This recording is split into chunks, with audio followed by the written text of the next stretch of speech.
Akalain mo, pati scented candle ba to? Kinakain din nila. Masarap naman, mabango, kaya nga scented, diba? Ay, parang ang sarap nito Ito din mas lalo na ito. Ay, ano na naman ito Ayan pa diba? Simulan na natin. Nasa day 3 pa rin po tayo ng ating Vietnam tour. At andito pa rin tayo sa Ho Chi Minh City, Vietnam. Aminin mo, gwapo yung nakamas na dumaan, diba?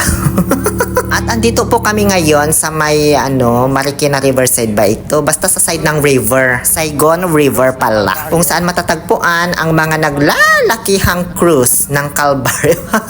Charot lang, mga cruise ship syempre para mag-dinner. Kaya nga dinner cruise, diba? Madami yan sila, iba-iba ding pangalan. Merong Saigon Princess, River Cruise, Sunshine Cruise, Terso Cruise the Third. Pero ang napili po namin ay itong Indochina Queen. Dahil parang marami siyang burloloy, mas maraming designs kumpara dun sa ibang cruise.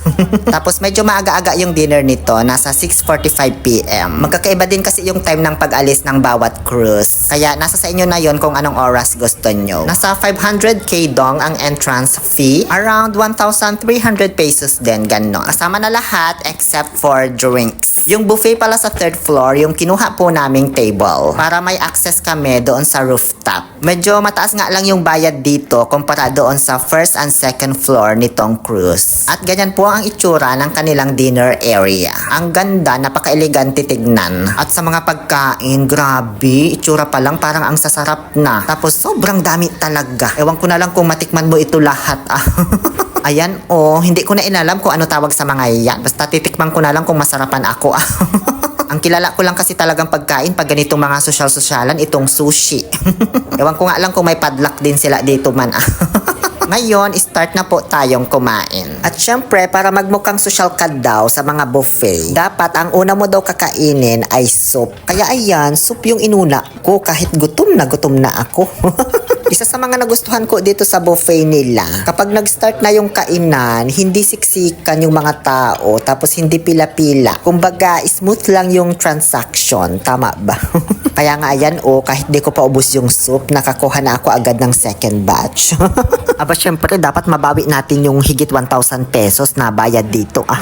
Shoutout pala ulit sa mga kasama ko sa tour na to, sina Sir A at sa mga teachers from Antique. Proceed na tayo sa third batch of plato. Mga seafoods naman ang lalantakan ko.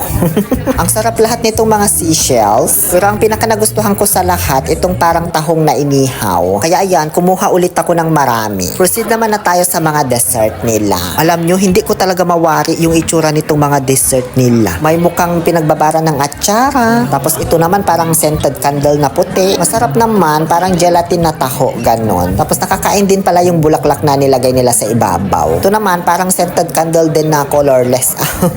Medyo matigas siya sa normal na gelatin. Pero yung lasa, masarap din naman. Kayang-kaya kong ubusin. Dito naman na tayo sa mukhang aquarium na pinagbabaran ng atsara. Medyo hindi ko bet yung itsura pero nung tinikman ko na, ang sarap guys. Beans na malalaki yung nasa loob na parang mais. Medyo matamis na maalat. Akala ko maasim, hindi pala. Basta ang sarap niyan, parang binatog na may sabaw, ganun. Pagkatapos kumain, saka na nila bubuksan yung mga bintana ng cruise ship. At sisimulan na rin itong paandarin. At isa din to sa nagustuhan ko kasi makakapag-focus ka muna sa pagkain mo. May mga ibang dinner cruise kasi na umaandar na habang kumakain. So dito, hindi. Patatapusin muna nila kayong kumain bago paandarin. Nang sa gayon, hindi mo rin ma-miss yung mga magagandang view na madadaanan nitong cruise. Umakyat naman na ako sa rooftop kasi mas maganda daw magpa-picture dito. Tapos makita mo talaga yung overlooking view ng Ho Chi Minh City. So ayan, panoorin nyo na lang yung mga nakuhanan kong video dito. Sobrang ganda sa camera guys, lalo na kapag may nakakasalubong kayong cruise ship din. Tapos bibidyohan mo yung pagdaan nila. Ang ganda pagmasdan as in. May mga nagpe-perform din pala na live band dito sa cruise ship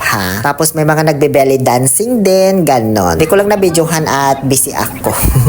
May isa pa pala akong napansin guys, pag ibabaliwas na nila itong cruise, itutulak siya ng isa pang barko ko na maliit. Ganyan o. So yun lamang po. Dito na natatapos ang ating ikatlong araw ng pamamasyal dito sa Ho Chi Minh City, Vietnam. Muli, ito po ang inyong Lonely Pill Oliver Castro na nagsasabing no to toxicity. Let's make people happy.